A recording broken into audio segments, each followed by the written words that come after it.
మీద రుణమాఫీ చేసిన ఘనత ఒక్క కాంగ్రెస్ పార్టీది మాత్రమే.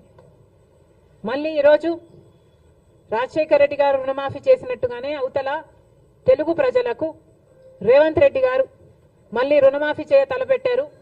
అందుకు మనస్ఫూర్తిగా అభినందిస్తూ ఇక్కడ కూడా ఎందుకు చేయకూడదు అని చంద్రబాబు గారిని ప్రశ్నిస్తున్నాం. డబుల్ ఇంజన్ సర్కార్ అని మీరు అంటున్నారు.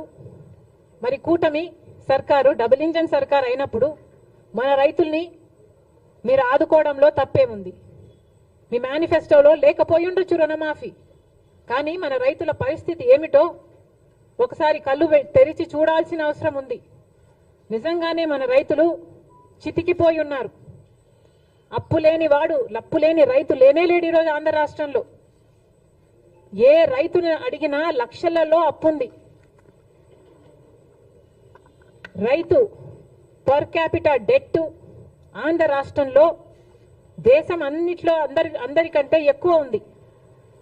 దాదాపు ప్రతి రైతుకి 2,50,000 రూపాయలు అప్పుంది. మరి ప్రభుత్వం ఆదుకోవాల్సిన అవసరం లేదా?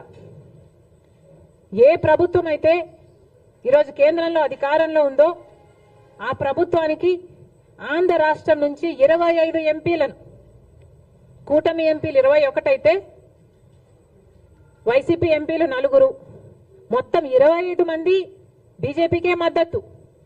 అంటే 25 ఎంపీలను బీజేపీ ప్రభుత్వం వాడుకుంటుంది అధికారంలో ఉండడానికి. కానీ ఒక్కసారి కూడా ఒక్క మేలు కూడా గత 10 సంవత్సరాలలో చేసింది లేదు. ఇదే పరిస్థితే కేంద్రంలో ప్రభుత్వంలో ఉండడానికి మన ఎంపీలను వాడుకోవడం తప్ప మనకు ఒక్క మేలు కూడా చేసింది లేదు బీజేపీ. మరి అలాంటి వాళ్ళతో కూటమి కట్టారు చంద్రబాబు గారు. సరే, కడితే కట్టారు, అది మీ ఇష్టం. కానీ మన రైతులకు కూడా రుణమాఫీ చేయాల్సిన అవసరం ఉంది. మీరు వాళ్ళతో మాట్లాడతారో, బుజ్జకిస్తారో, ఒప్పిస్తారో, కొట్లాడతారో, ఏది చేసైనా సరే మన రైతులకు కూడా రుణమాఫీ చేసేటట్టు చంద్రబాబు గారు ప్రయత్నించాలని కాంగ్రెస్ పార్టీ డిమాండ్ చేస్తుంది.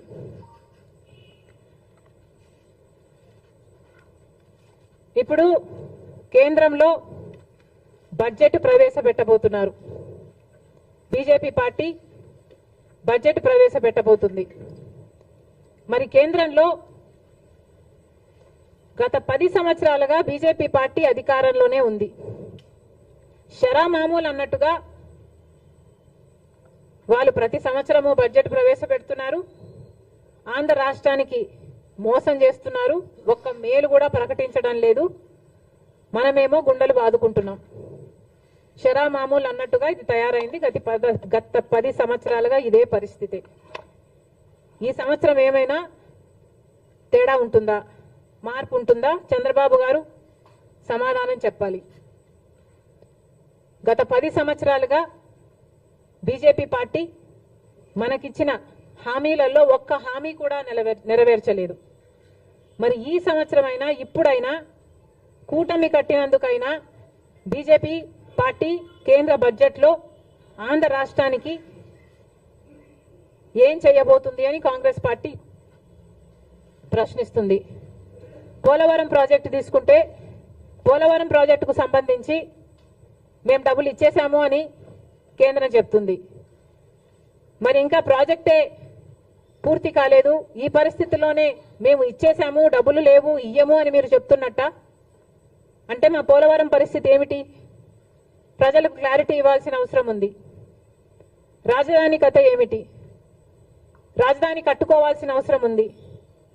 2014లో చంద్రబాబు గారు చెప్పిన మాట 50,000 కోట్ల రూపాయలు కావాలి రాజధానికి అని. అదే ఇప్పుడు లెక్కేసుకుంటే కనీసం 1,00,000 కోట్ల రూపాయలైనా అవుతుంది. మరి ఆ లెక్కన మన రాజధాని, మా రాజధాని ఎప్పుడు అవుతుందో, బీజేపీ పార్టీ మీరు డబ్బులు ఎప్పుడు ఇస్తారో కూటమి కట్టినందుకు చంద్రబాబు గారు, బీజేపీ పార్టీ కలిసి సమాధానం ఇవ్వాల్సిన అవసరం ఉంది. వైజాగ్ స్టీల్కు సంబంధించి గత ప్రభుత్వం వైసీపీ ప్రభుత్వం అయితే మాకేమి సంబంధమే లేదు, ప్రైవేటైజ్ అయితే అయిపోనియండి అన్నట్టుగా వ్యవహరించారు. అసలు మా దగ్గర డబ్బులు లేవు అని ఎలక్షన్ క్యాంపెయిన్ లో జగన్మోహన్ రెడ్డి గారి దగ్గరికి వెళ్లి అడిగితే ఆయన అన్నారంట, అవునా నష్టాలలో ఉందా అని ఆశ్చర్యపోయాడట.